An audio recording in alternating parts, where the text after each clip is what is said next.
Melihat atau mengamati ya program yang dicanangkan oleh pemerintah Prabowo Subianto atau pemerintahan Presiden Prabowo Subianto ini yang menargetkan swasembada energi di masa kepemimpinannya.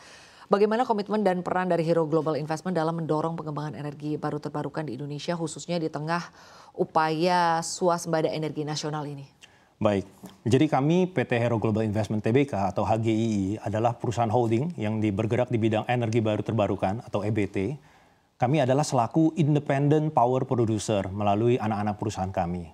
Yaitu kamilah yang mengembangkan pembangkit EBT-nya, kami yang mengoperasikan pembangkit EBT-nya, dan energi listrik yang kami hasilkan tersebut itulah yang kami distribusikan kepada PLN sesuai dengan perjanjian jual beli tenaga listrik antara kami dengan PLN. Maka komitmen kami ke depan adalah ingin terus mengembangkan dan membangun pembangkit-pembangkit EBT baru dengan harapan kami dapat berkontribusi lebih banyak lagi kepada pemerintah kita untuk mencapai net zero emission pada tahun 2060. Baik, lalu dari perusahaan sendiri Pak, bagaimana Anda melihat peran EBT dalam transisi energi nasional ini? Jadi menurut kami transisi energi nasional ini untuk mencapai net zero emission pada tahun 2060 ini adalah memerlukan peran dari seluruh pihak, Bu. Jadi contohnya untuk mengurangi emisi karbon dari masyarakat bisa menggunakan kendaraan listrik.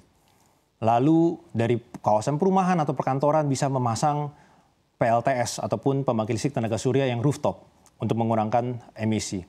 Pemerintah kita juga telah bekerja sama dengan negara-negara maju, contohnya seperti Just Energy Transition Partnership, yang di mana negara kita menerima bantuan dari luar negeri untuk memensiunkan dini PLTU yang sudah tua.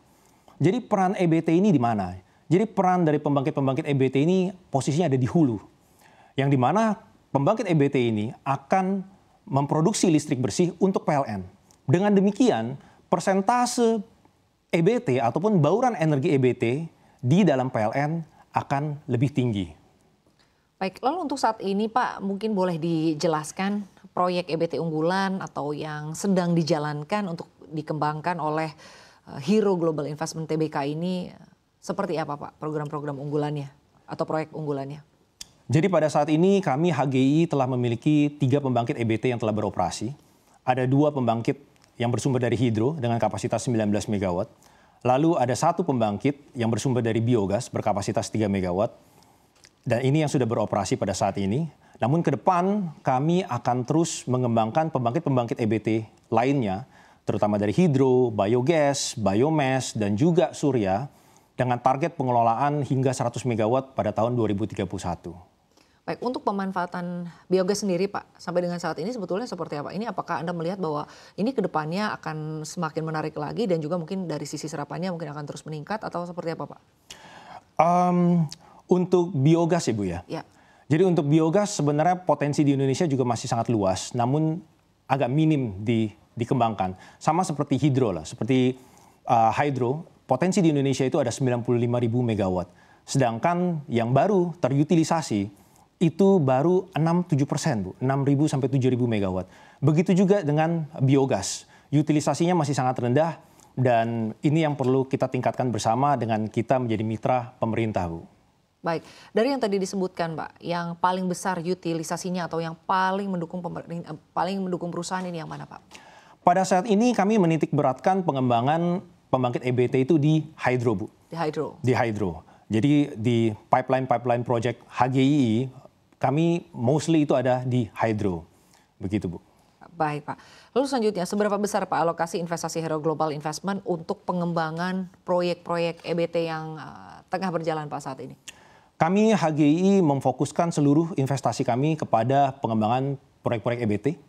Mulai dari mengeksplorasi untuk mencari lokasi-lokasi EBT yang berpotensial hingga untuk melakukan pembangunan konstruksi pembangkit-pembangkit EBT itu sendiri, Bu.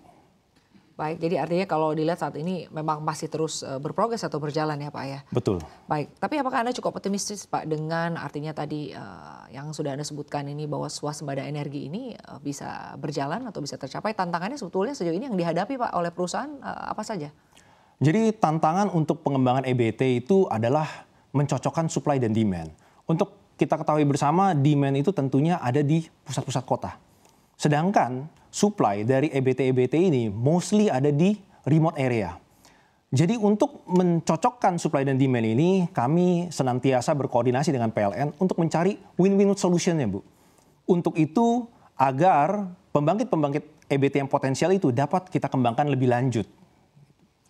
Baik, lalu untuk strategi utama dari perusahaan ya untuk bisa menarik mitra strategis dan juga utamanya investor, Pak. Apa saja yang dilakukan? Tentunya selaku perusahaan TBK kepada seluruh investor kami akan fokus untuk meningkatkan kinerja dari perusahaan. Yang pertama, kita akan mengoptimalkan untuk terus mendapatkan proyek-proyek EBT baru dengan mendapatkan perjanjian jual beli tenaga listrik yang baru. Yang kedua, kami juga akan melakukan efisiensi terhadap pengoperasian dari pembangkit-pembangkit existing kami yang telah berjalan. Lalu terkait mitra strategis, dalam waktu dekat kami akan kedatangan mitra strategis yaitu Shikoku Electric Power dari Jepang ataupun namanya Yonden. Yonden ini adalah sebuah perusahaan utilitas listrik di Jepang yang melayani kebutuhan listrik di area Shikoku, Jepang.